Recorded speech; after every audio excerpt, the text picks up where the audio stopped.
Hey everybody, John Bowens with Equity Trust Company. In this brief training segment, we're going to be talking about unrelated business income tax, known for short as UBIT. We're going to break down for you into what it means and how it can apply or not apply to your IRA, 401k, or other tax-advantaged investment account, which can include health savings account, HSAs, and Coverdell education savings accounts. Now you're probably thinking, wait a minute, my IRA is supposed to be exempt from taxes on my gains.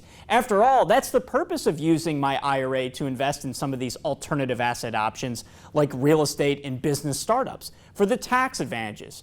So with this in mind, our goal in this training is to show you the activities that do not produce UBIT and then the activities that do produce UBIT. Now, some investors see the net return on investment payoff even after paying the UBIT tax, which can still make some of these transactions viable for an investor.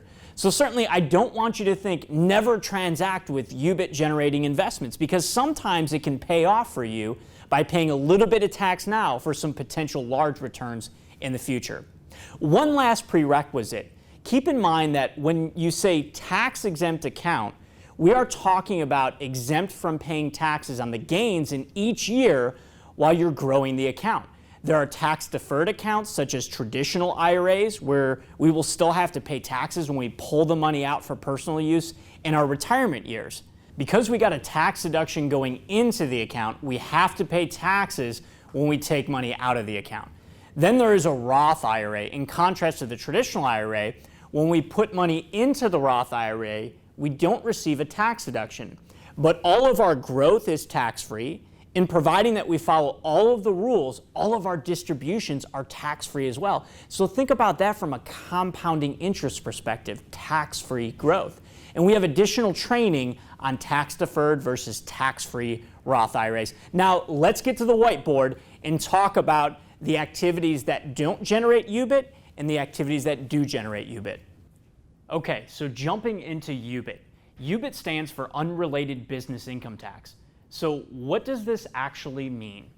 This is a tax levied on unrelated business income generated by a tax-exempt entity such as an IRA or other tax-advantaged investment account. In other words, if your IRA or other tax-advantaged account invests in certain ways or in certain types of transactions, then your IRA can get taxed. Your IRA has to pay a tax.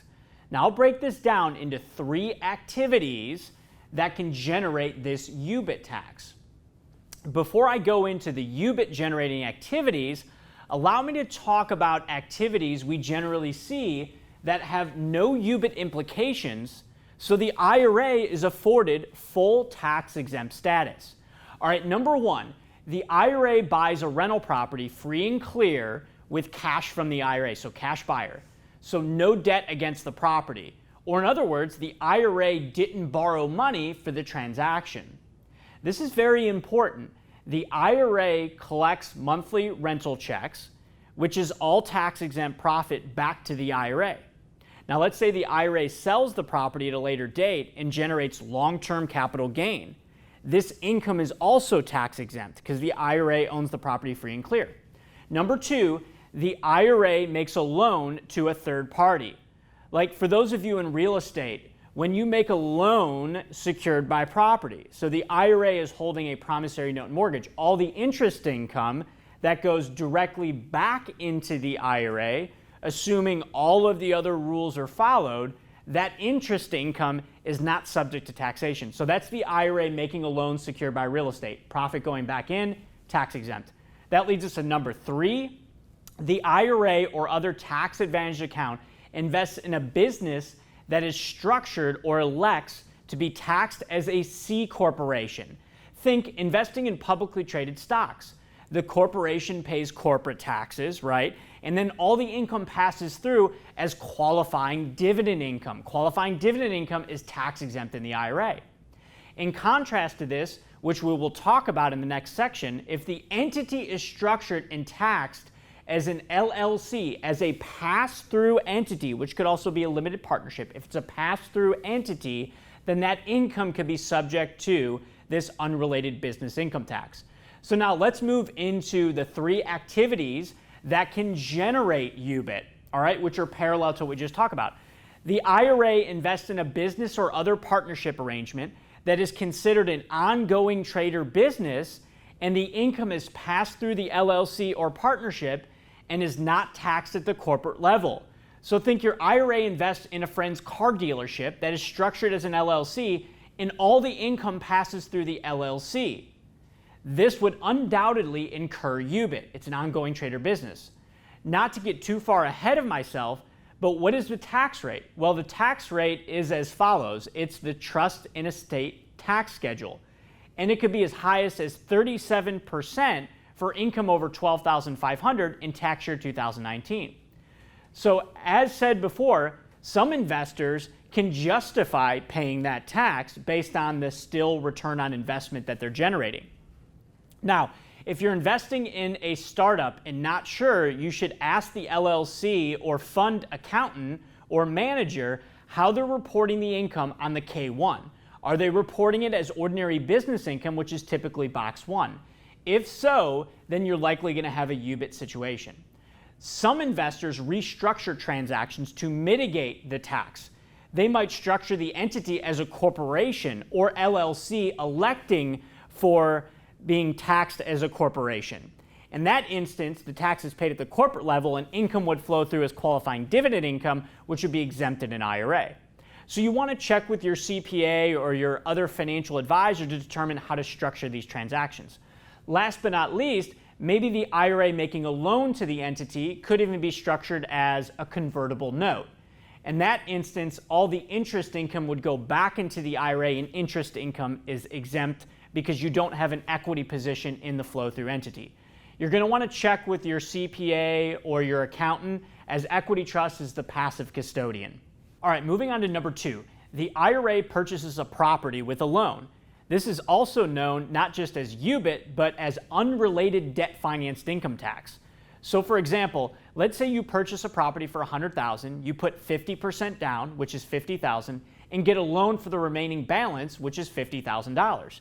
Keep in mind, your IRA cannot take any type of recourse debt. It has to be a true non-recourse loan.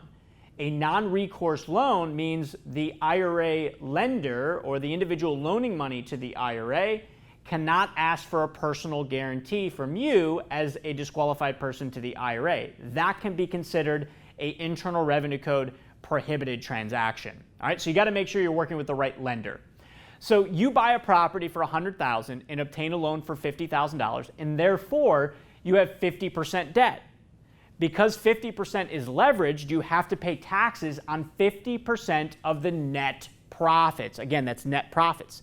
Now for a rental property, you can write off expenses, right? And you get depreciation deductions. So you could potentially reduce any income that would be subject to the tax. Not always, but could. Otherwise, you would need to report the net gains and pay taxes according to the estate and trust tax schedule. I will talk in a moment about reporting the income. So very high level, let's say this rental you buy for $100,000 with a $50,000 loan is generating $12,000 in gross rents. And you have $6,000 in expenses and $3,000 in depreciation. So 6 plus 3 equals 9, and 12 less than 9 equals $3,000 in net. So you have $3,000 exposed to UBIT. But only 50% is subject because remember, only 50% is leveraged. So now you have $1,500 exposed and your first $1,000 is exempt. This is called a special deduction. So that leaves you with $500. This would be applied to the trust and estate tax schedule, which at this is only 10%. So that's $50 in taxes that you would pay. And you would report this on a 990T. Some investors, if using private parties' money, instead of like a bank or an institutional lender, will bring the money partner in as an equity partner. So they're not engaging in a debt-financed activity. They're bringing in the money partner as an equity partner. Again, check with your attorney and or CPA to discuss these methods to structure these transactions in order to mitigate the potential tax liability of UBIT. Very important you're working with those other members of your financial team. Lastly, your IRA invests in an LLC or other partnership arrangement that holds real estate, and the real estate is leveraged. So think you become a 10% partner, for instance, in an LLC that is buying an apartment building, and the LLC is getting a loan for 70% of the purchase amount. In this instance, the UBIT, or unrelated debt financed income tax, actually passes through the LLC into your IRA. So in effect, it's the same format as the previous example that I mentioned. Lastly, if you're involved in a UBIT generating activity, how do you report the income? Well, you're going to be required to file a 990T tax return. This is a tax return for your IRA and is totally separate from your personal or other business returns. Some states require a filing and some don't. So you'll need to check with your tax professional on these matters. The tax levied on the income is subject to the estate and trust tax schedule, which for tax year 2019 as follows on the screen. Your IRA, of course, is responsible for paying the tax. The IRA would essentially write the checks for the taxes due. And you're going to pay, if you're in a state that requires it, both state and federal, and be required to file the 990Ts accordingly. Again, we'd encourage you to check with your CPA or accountant in order to conduct these activities. Thank you so much for joining us on the training. If you haven't already, subscribe to our YouTube channel, and we'll see you on the next one.